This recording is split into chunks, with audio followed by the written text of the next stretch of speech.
We're gonna swim, bike, and run in the Kona sun. We're gonna swim, bike, and run in the Kona sun. 2021.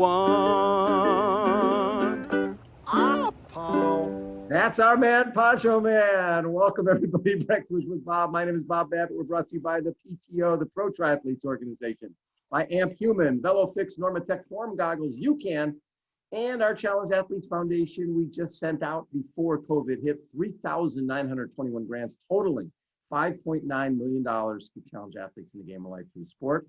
Our next guest, seriously, one of our favorite people on the planet. He's won, last I checked, 47 races, 33 half-distance titles, 6th at the Ironman in 2018, 2006 Wildflower Champion. He still holds a course record there. And then when he won Ironman New Zealand 2018, 7:59:57, which I think is still the course record, the amazing Mr. Terenzo Bozzone joins us.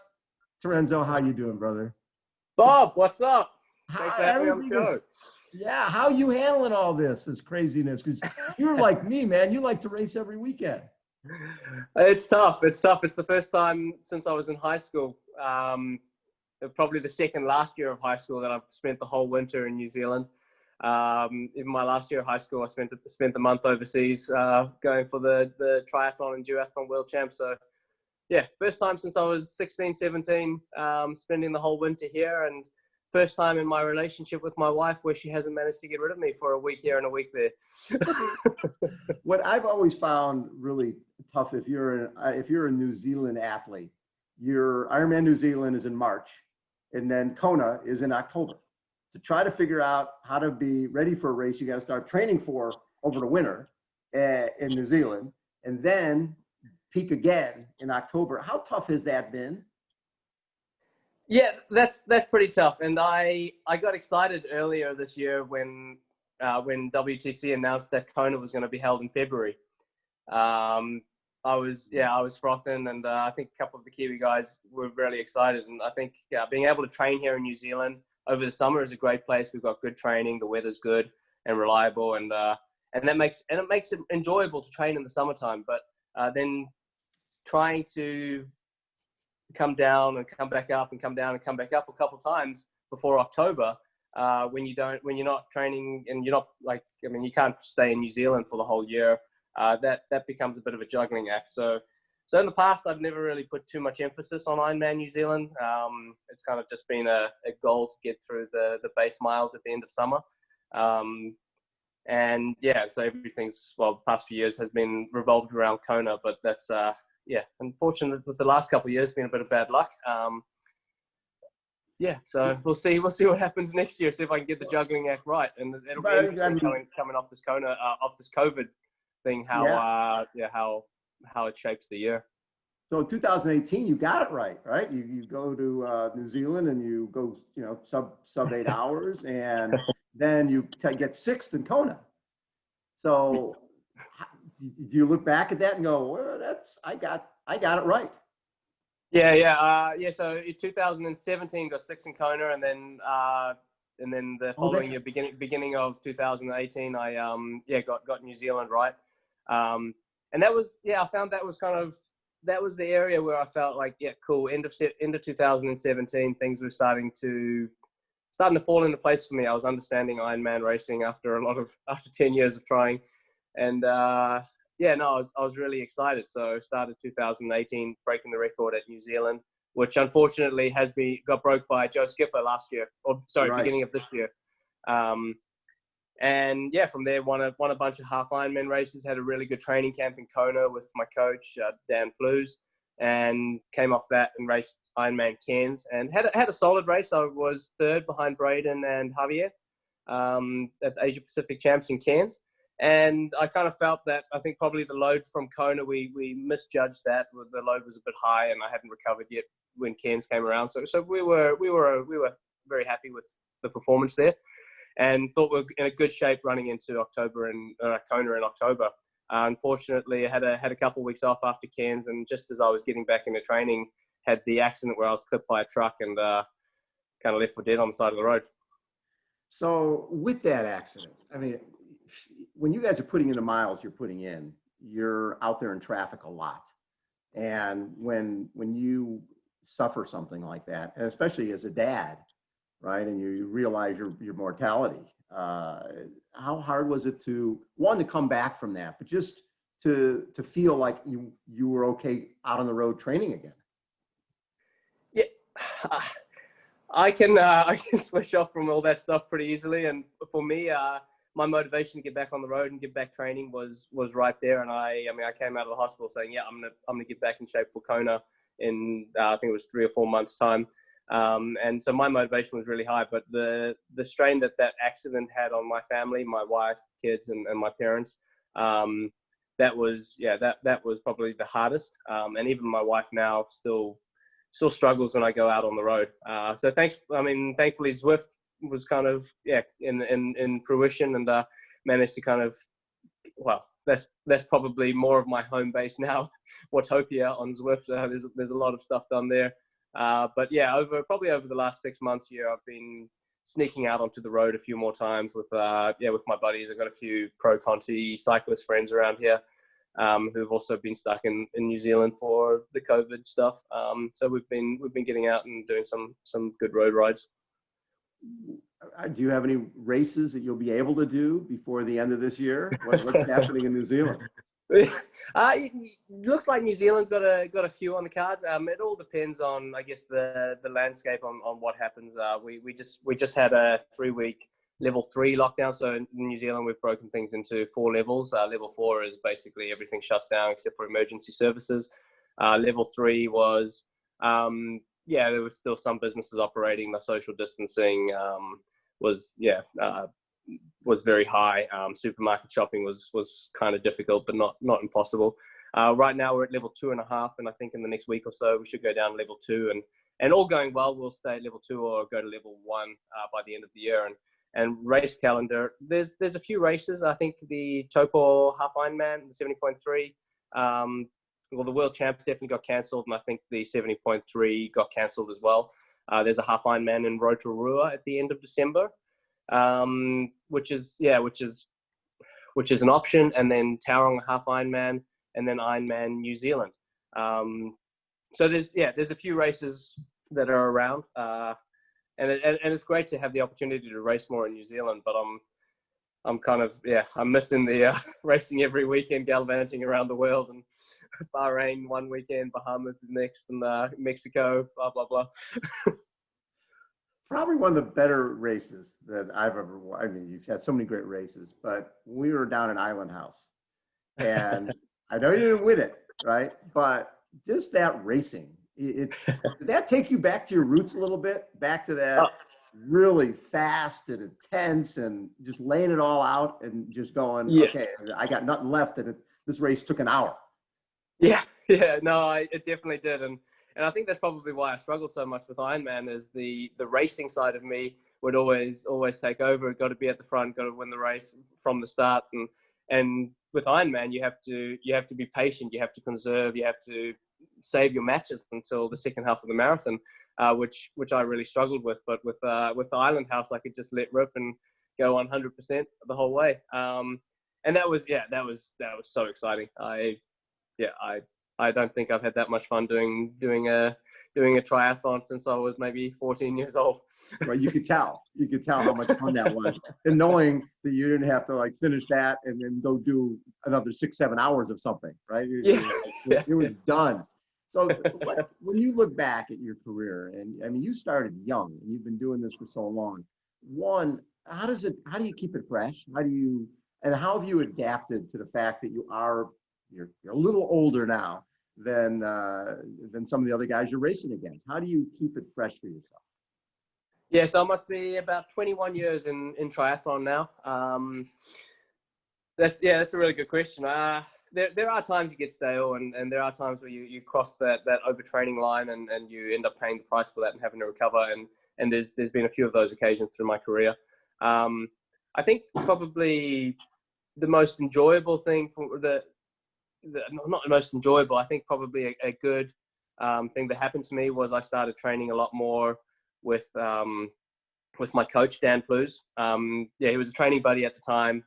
We trained together, and then he kind of took over and started doing my program, and we just changed things up a lot, which was really enjoyable. And I think it kind of was at that stage of my career where I needed just a different stimulus and a different point of view.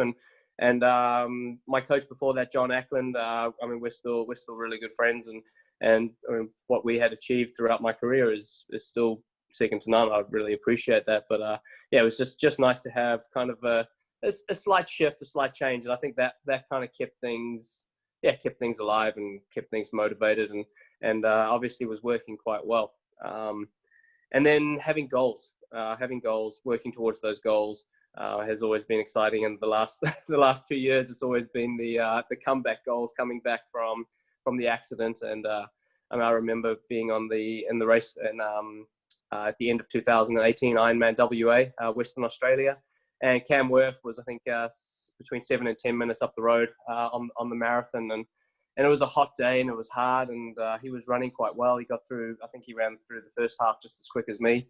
And I was like, and I was struggling, and I was like, I just got to do this. Just hang in there. It doesn't matter where you come. Just hang in there. And my whole mentality through that race was trying to set a good, show my kids something that they could look back at when they're old enough to understand. Hey, Dad just came back from this, and he just persevered and kept his head strong. And that was kind of my whole mentality. And that's what I love about triathlon. I was speaking with a guy the other day, and he did a half Ironman in 7 hours. And he said how hard it was mentally to work through the race, and how much he was grateful for that, and showed if you can work through the mental things that you have to work through in an Ironman or a half Ironman, you can work through anything in life, which is quite exciting. And I think the great thing about long distance triathlon racing. So when you look back at everything from the course record of Wildflower and all the Ironman titles, is there one race that you look at and go, that was the best race I ever had? There's been a couple of them. Probably a highlight would have to be Ironman New Zealand in 2018. Breaking that course record there, I just felt invincible. I mean, Wildflower still has very fond memories for me. In 2006, broke the course record there, and I have no idea where that race came from. I mean, I put a lot of hard work in. Simon Lessing and I raced the year before, and he said a couple of things. I didn't really know Simon Lessing. I knew who he was, of course, but I didn't know him. And he said a couple of things to me after the race, and it just pushed some buttons in me, and I'm like, I'm going to come back next year, Simon, and I'm going to show you. And what did he say to you? Come on now. He's long with tell him I said this, guys. But since then, I've learned to understand Simon Lessing's sense of humor, and we get on just fine. The other thing you came back from, which is always tough, is Achilles surgery. And that's when we chatted about this years ago when you first decided to do it. And man, it always scares me when triathletes or runners do Achilles surgery, because a lot of times that doesn't end well. Right? It's hard to come back from that because there's so little blood flow down there. Was that a scary decision for you to make, and how tough was that? Yeah, I mean, going down the surgery road is a scary decision. In hindsight, looking back, I'm like, I wish I had gone into the surgery quicker, because the recovery was super quick, and it wasn't, to me, it wasn't really a big, like the post-surgery stuff wasn't a big deal, and I didn't have any issues for 7 years. Of course, going back a year now, I started getting some issues again last year and had a bit of bad luck with the Achilles. And unfortunately, again, after pushing as much as I could on the rehab side of things, it didn't get better. And the end of December, I went under the knife for a little procedure again to clean that out. And I'm hoping it buys me another 7 years again. Same Achilles.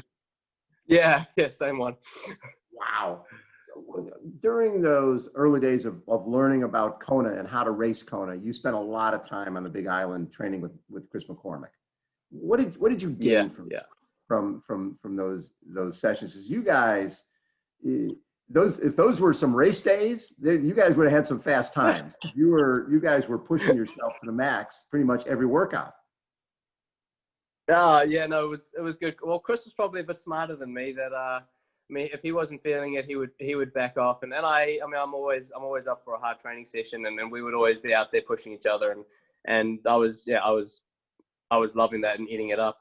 But Chris, when I look back now, it's like Chris. There were a couple long runs. There was a time where Cameron Brownie was on the island with us, and Chris just wasn't feeling it in the long run, so he went back and waited at the car, and Brownie and I ran 2.5 hours. And I was like, really, like, come on, Chris. And yeah, sure enough, he came back and won that year. And just that smart knowing when to push and when to shut down. I think that's probably one of a really big lesson. And it took me a while to learn that. And it's not all about pushing as hard as you can. You need to know when to take your foot off the gas and absorb it. And yeah, and I mean, having fun, training and having fun is a really big thing. And I mean, with Macca, it was always fun. There was never a dull moment, and the stories were great. And I love that. As a young kid, you eat that up. And I mean, Macca was always an idol and a hero. And yeah, being able to hang out with him and just hang out like friends was really special. And then also, yeah, learning from him with the year he won, when he went to the island, we did a training camp. He didn't tell me though. He's like, oh, yeah, no, when we got to the island, he's like, yeah, no, I'm going to California for a couple of weeks in the middle. I'm like, oh, so I'm stuck here by myself? Wait a second. Yeah. Wait, you guys go over to a camp to do a camp together, and then he leaves. Yeah. He left you there in the heat to make sure we against him in Kona. Yeah, we had a good. I think we had a 4-week block there, and then he went back to I think maybe it was Arizona, either Arizona or California, for a couple of weeks, just to get out of the humidity. And then he came back in the week of the race and won. Just killed it. So yeah, that strategy, I tried to run with that strategy. That was my plan last year. And that was the plan that Dan Plu's my coach. He used the year before when he broke the age group record and won the amateurs. We had a small training camp in beginning of September, came back to New Zealand for 2 weeks, and then he went back to the island 10 days a week before. And yeah, that seemed to work really well for him. And that's kind of what I was going for last year until the injury kind of halted things. Right. So how far into your career were you before you realized that, okay, I can actually make a living doing this? Because early on, it's a tough way to make a living, being a professional triathlete, especially we're talking 15 years ago. It was a little different. Yeah. Now. Yeah. It was, well, for me, it was going through high school. I was very sporty. I swam competitively. I did running. I did cycling competitively, and then did all the triathlon, duathlon, and multi-sports races, and was racing by 2000. I was going to the duathlon and triathlon world championship races as a junior. So I was enjoying it. I was kind of showing signs that I could make a go with this. But my parents always made sure that academia came first, and I kind of was making sure that I was setting myself up for a career should triathlon not turn into anything. And after high school, I did 2 years of a physiotherapy degree. So I was doing that and dabbling in, well, kind of keeping them both going, which wasn't a big deal. The issue came in when I started spending 5-6 months overseas and kind of finding that balance and trying to be able to sit exams while you're overseas. That was quite difficult at the time. So at that stage, I had a couple good contracts coming in, and made the decision that this is what we would call a living, and I could make a run with it.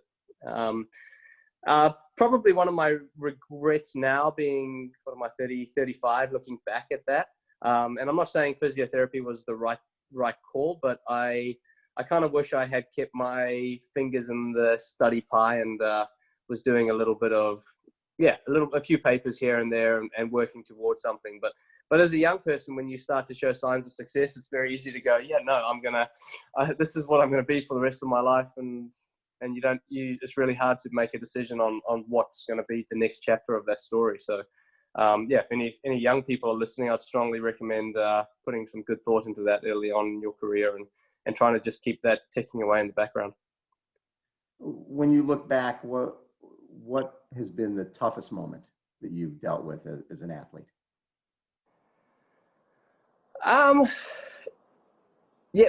Probably that Achilles surgery in 2011. That was pretty tough because I spent a year trying to rehab that and trying to race through it and get back on track. That didn't, none of that worked. And then I finally had surgery, and the comeback from there was really slow. My running strength in particular was really far down.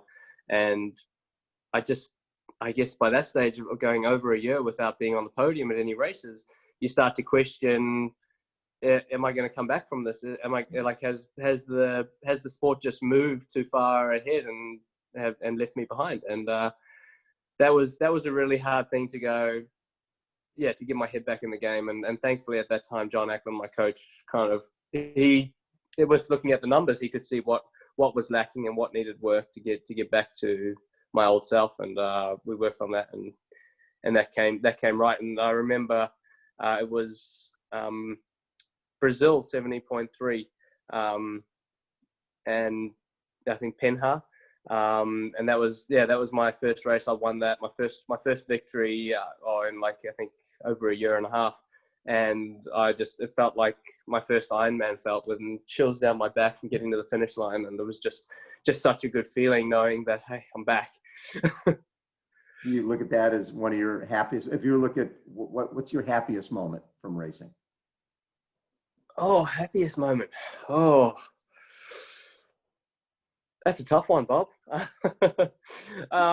I mean, early on, I would say that the happy moments are when you're winning races. And don't get me wrong, I still love winning races. But as you get older, and something Greg Bennett said to me quite a few years ago was how you got to cherish the victories, because there's going to be more races that you don't win than you do win. And I was like, yeah, okay, good point. But from then my whole how I approach races is a lot different. I'm not approaching them with the fixed mindset, I have to win. I'm approaching them with the processes that I need to go through to get the best out of myself on that day. And it just makes you a lot more content with yourself at the end of a race, because you're not going to win every race you toe the line in, but you can achieve all your goals that you go into a race doing. And having those goals and having those processes in place has really helped me. How has being a dad changed the way you approach the sport? I haven't gone grey yet, and I haven't lost too much hair. Listen, all I've got is grey. I feel like I have. My wife and I were looking at photos from earlier this year, and it's like, geez, we've aged a lot. COVID aging. No, it's the kids are great. It just helps put things in perspective, and even if you're having the worst day ever, you look at their faces and you hear what comes out of their mouth, and it just puts a smile on your face, and all your worries just seem to melt away, even if it's just for that moment that you're with them and trying to make their life happy. And yeah, I mean, it just puts things in perspective. And it's really exciting now. My son's riding a bike, and for our first level 4 lockdown, that's when he learned to ride a bike on 2 wheels. And he just, it was like, I'm going training like Dad. I want to be like Dad. I want to do training. And some days he'd be like, I need to go for a run now. He'd finish the bike and he'd run to the end of the road and back. And it's just, stuff like that. That's really cool. I'm very, very fortunate to have the 2 kids I have and the wife I have. When you come back from a tough workout, they don't care. They just want to play. No. Or if you had a crappy race, Daddy's home. That's all that matters. Yeah. They don't understand. Yeah. So what do you think about you has made you a champion? I mean, you've been doing this for, like you said, you've been doing this for a better part of 2 decades. But you've had so much success, but you have had hit by a truck, 2 Achilles surgeries, all the rest of that. What do you think it is there in you that has made you a champion? Yeah, well, besides the fact that I love it, I froth for triathlon every day. Probably I think personally, I grew up doing karate in South Africa, and they made us say 5 things every day: etiquette, self-control, discipline, honor, and courage. And you kind of, even as a 5-year-old starting your sporting career, you kind of you say that every session. It slowly sinks into the back of your mind, So that ingrained the work ethic in me, I think, from a young age. And then I love the setting goals. I love the striving with all your might to achieve them.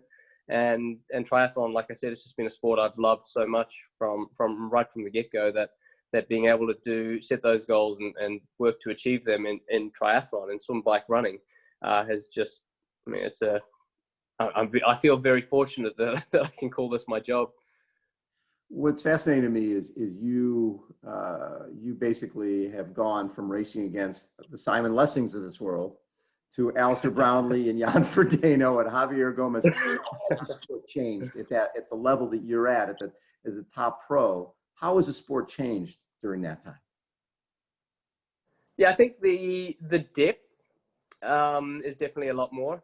Like back, I mean, when I first started, when 70.3 races first started, you could go around and winning races. Yes, it was tough, but now you have to be peaking to win a race in any 70.3 anywhere. You need to get that formula right. So I think that the depth of the fields has grown tremendously. I mean, you go to a small 70.3 race and there's 5 guys who could win the race instead of 1 or 2. Yeah. And the professionalism of it, like spending time with Jan Frodeno, training with him in Girona and seeing how he operates. I mean, there's no stone unturned. It's very methodical, very, very professional in how he approaches things. And that was a very fortunate experience for me that I managed to spend some time with him and see how he operates, and kind of that was very interesting. When I look at the times, like the Kona times, when I look at the swim and I look at the run, and that's pretty much, look back at '89 when those guys were going 240 and 241 and swimming right around 50 minutes. That hasn't changed much. No. Bike is crazy. How have you had to adapt to that? Because a bike ride a number of years ago, you go like 420 at an Ironman bike ride, you're like high-fiving the world. But then all of a sudden now people are going like sub 410. How have you adapted to that? Yeah, well, I think the technology in the bikes has definitely come a long way since then, and that's not the whole area of the gains for sure. The aerodynamics of how you sit on your bike is a big thing. So making sure you're in an aero position, because that can save a lot of time with the equipment that you're using. And I think the use of power meters has been a big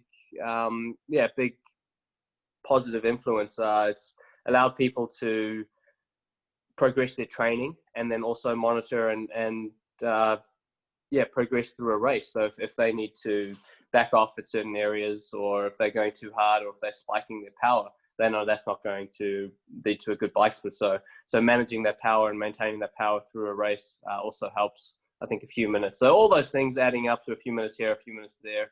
I think, that's that you get your 10 to 15 minutes. Love it. Hardest training session? Oh, that's a hard one, because when you do a hard session and you feel good, it doesn't feel that hard. Hardest training session. It feels session. Great, and your endorphins are so high. It's like, it's great. Yeah.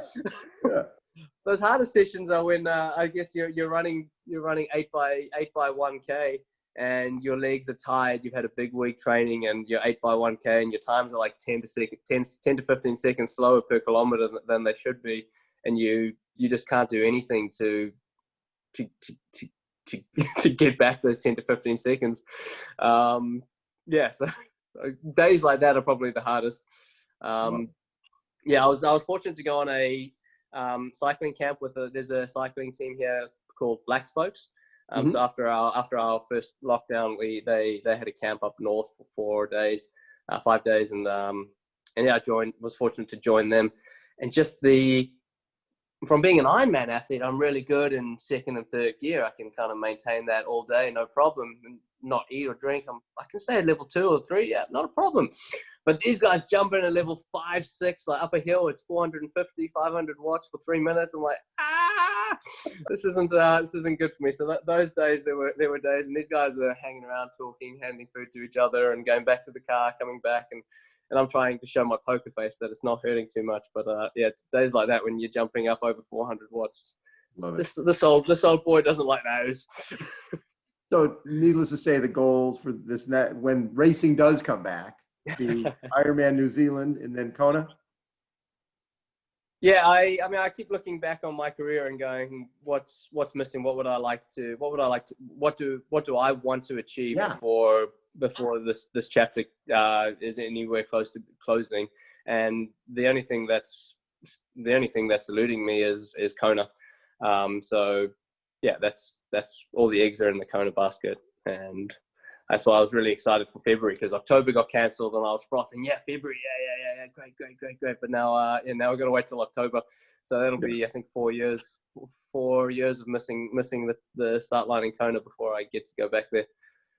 But you know what, Dave Scott, when he lost in '89, he didn't get to get back there till '94. He missed. It was his 5th year away, and came in 2nd place. Yeah. Podium will be good for you. Yeah, no, it'll be great. Love it. Hey, Terenzo, always a pleasure to chat. It's great to catch up, and you seem like you're in a really good place.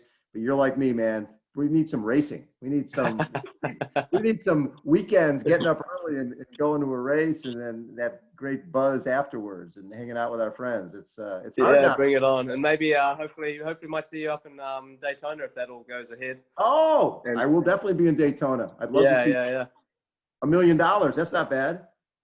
Yeah, I'll take my piece of that. You like those big money races. You've had your success with those big money races. You should see my wife's bad habits. She's got really expensive taste when it comes to shoes and clothes.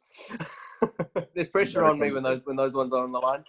She's already booked your trip to Daytona. I like it. That's great. Yeah. Terenzo Bozzone has been our guest. Thanks everybody for tuning in. Breakfast with Bob. Terenzo, you are the very best. Thank you, sir. Take care of yourself.